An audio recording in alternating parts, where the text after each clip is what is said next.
Sarah Nelson. I'm one of the UROP staff members that works with the UROP program. We have a few other staff members in the office as well. Key features on UROP. The beauty of UROP is it's very flexible. So as you'll see here, you can research across all disciplines and academic departments. And the nice thing about that is it doesn't have to be research in something you're studying in here. Many students, understandably, will do UROPs within their majors or minors, but you can also, some students choose to do research on purpose outside their major or minor because you might have a creative interest that you want to exercise. You might want to break from your studies to do research in another area. There's no right or wrong way. And you can most students join an ongoing research project rather. So that usually means you would find a lab, you would find a faculty member doing research, and you would join that project. However, the nice thing about UROP, again, speaking to the flexibility, is that you could also have your own idea. You might have your own research project that you want to explore, and you can do that through UROP. The key there, though, is you need to just identify a faculty mentor, someone who will help you, a faculty member here at MIT who will help you in that endeavor and act as a mentor or a supervisor to help guide you and be there as a resource. And another flexible aspect to the program is that you can do it for pay, you can do it for academic credit, or you could do it as volunteer. Pay has two types. If you want to be paid for the experience in the lab you find, the project you find to work on, if they have funds to pay you, then they can. That's what we call sponsored research. Or if they don't have funds, you can apply for funding from UROP, what we call direct funding. The funds come directly from the UROP program. You can always apply for those funds. Regardless of the type of UROP you do, all UROP projects are worthy of academic credit. And another key is that you always have to have an MIT faculty member as your supervisor and mentor. So even if you do it for pay, the work you're doing would still be worthy of MIT credit. And as you'll see here, 91% of seniors by the time they graduate will have done UROP at least one time.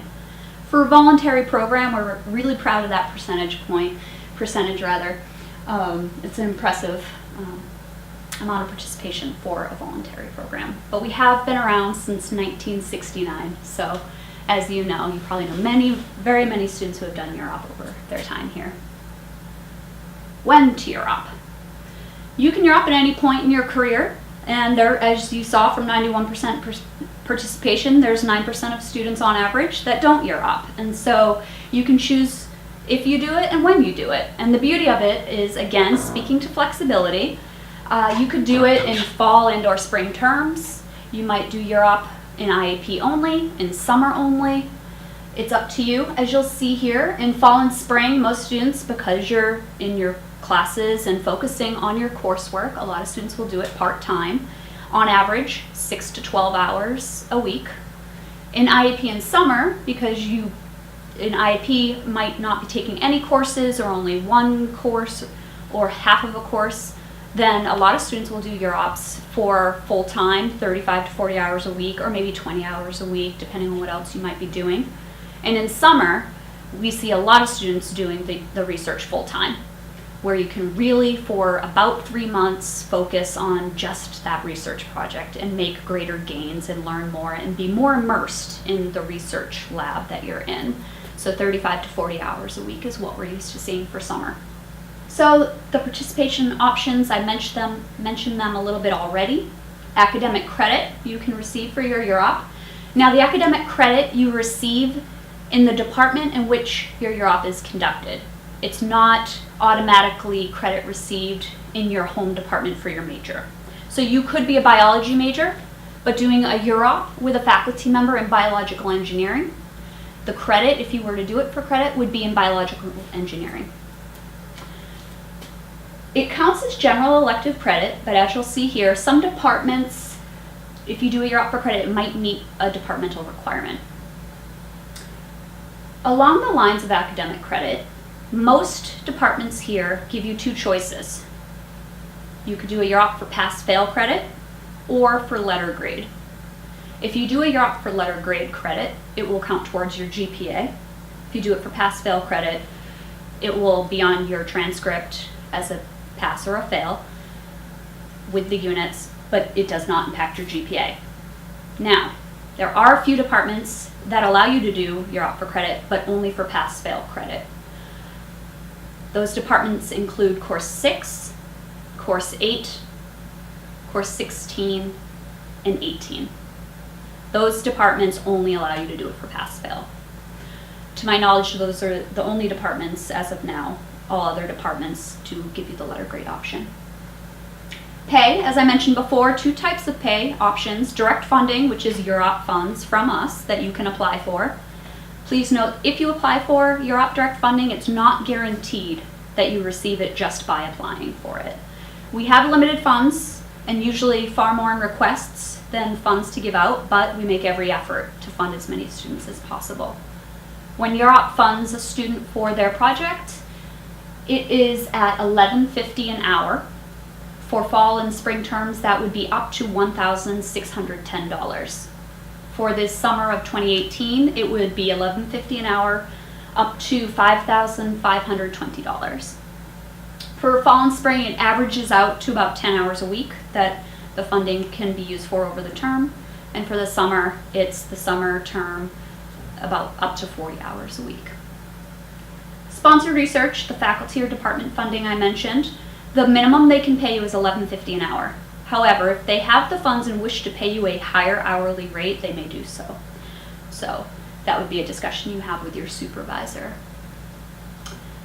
Volunteer is exactly that, a volunteer UROP. You would still submit a proposal to us, but it would have the status of volunteer, so no credit would be earned, no pay would be received in that term, but it would be officially recognized on file.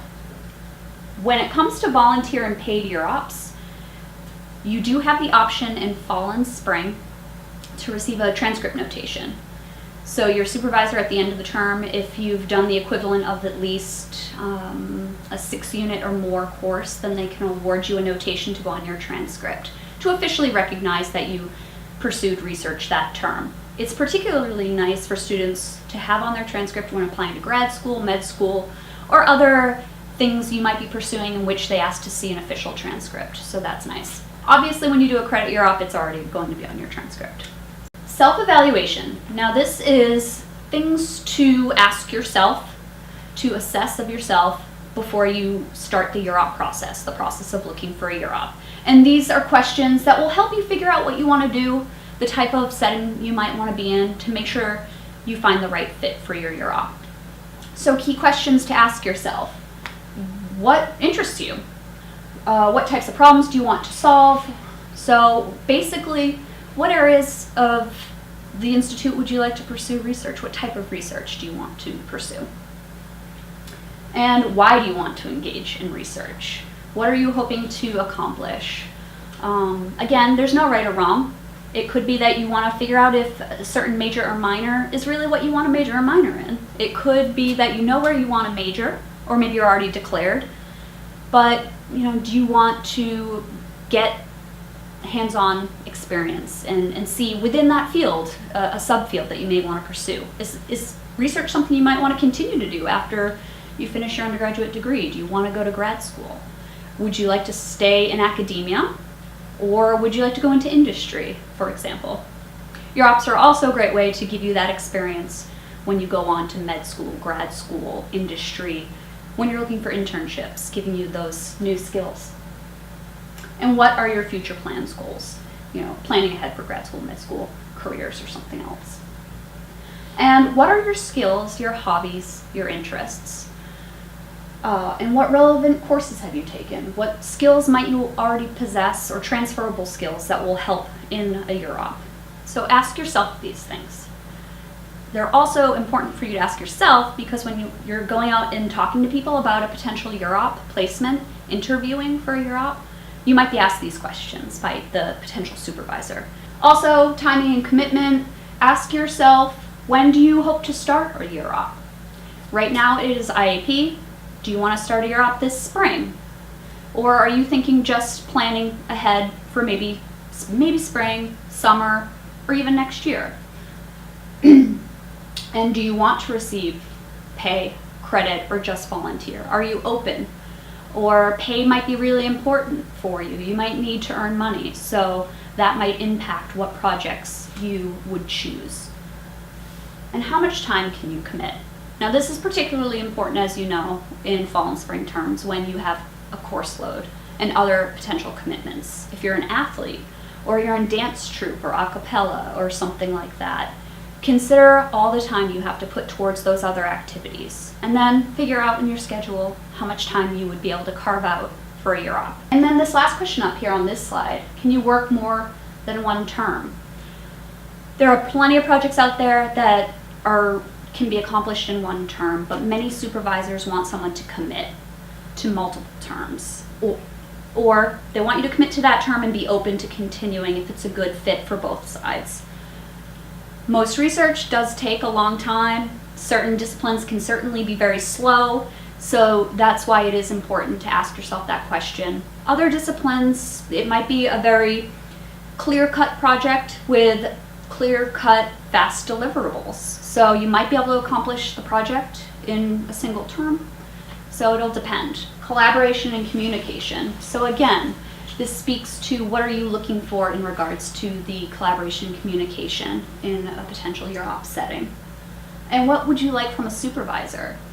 What kind of guidance do you want? Do you want someone who's going to be really hands-on with you or really hands-off and give you a lot of independence and autonomy? Do you want to be in a lab where you have to go in regularly and work at a bench? Or again, maybe you want more independence and maybe you want a project you can work on in your laptop in your dorm or at a coffee shop and check in with your supervisor on a regular basis. So ask yourself that. Again, going to the second question, how do you work best? Independently? Do you want to be part of a group, a small group, a big group? Labs here vary widely in size and culture. How do you learn, and what's your preferred method of learning or working in a research setting?